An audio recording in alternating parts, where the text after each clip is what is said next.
Heaven and Hell.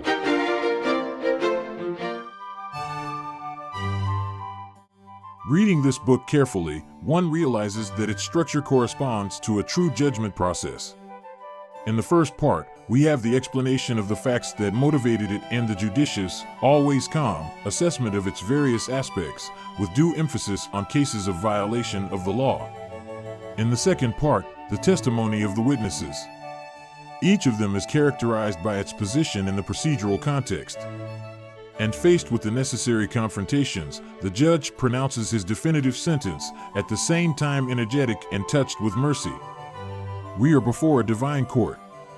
Men and their institutions are accused and pay what they owe, but aggravating and mitigating factors are taken into consideration in light of a higher criterion. Through Kardec's missionary task, the Spiritist Doctrine quickly took shape, and its foundations solidified in a concrete way on its path to glory.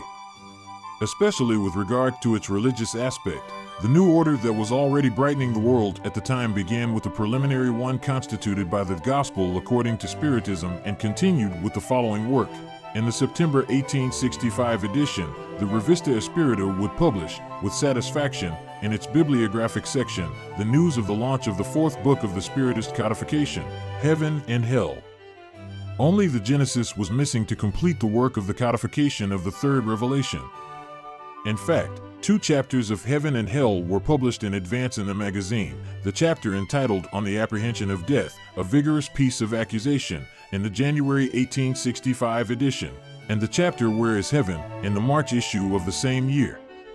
Both appeared as if they were simple articles for the magazine, but the last one had a final note announcing that both belonged to a new work that Mr. Allan Kardec will publish shortly.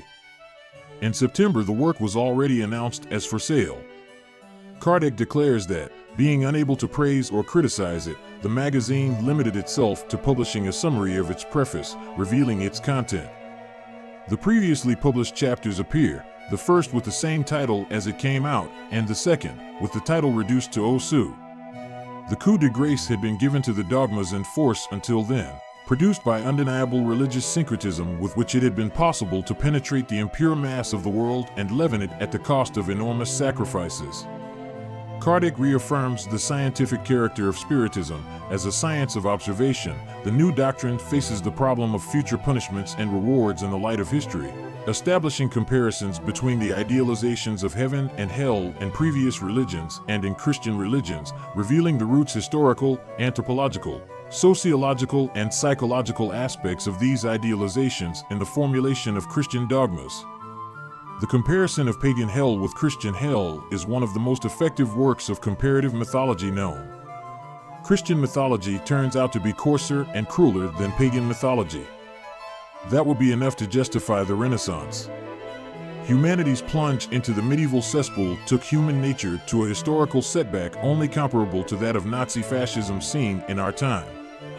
Materialist intellectuals were frightened by man's regression in the 1940s and questioned the theory of evolution. If you had read this book by Kardec, you would know that evolution does not proceed in a straight line, but in a spiral ascent.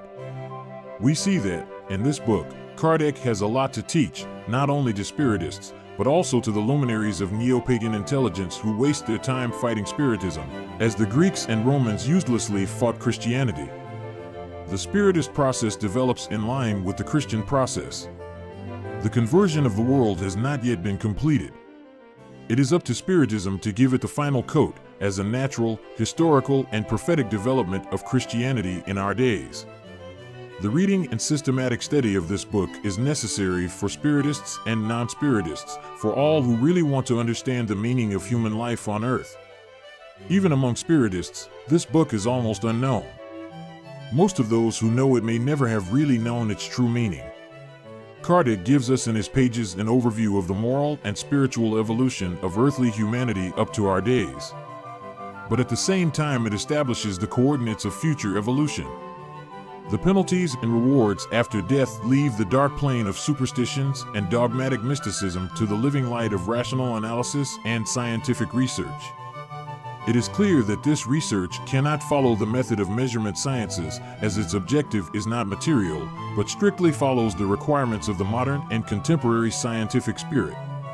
The serious problem of the continuity of life after death strips away the mythological apparatus to reveal itself with the naked truth in the light of enlightened reason. Comments inspired by the words of José Herculano Pires in the book O Su e O Inferno, Introduction, Editor Lake. The study of Allan Kardec's work is fundamental for the correct knowledge of the Spiritist doctrine.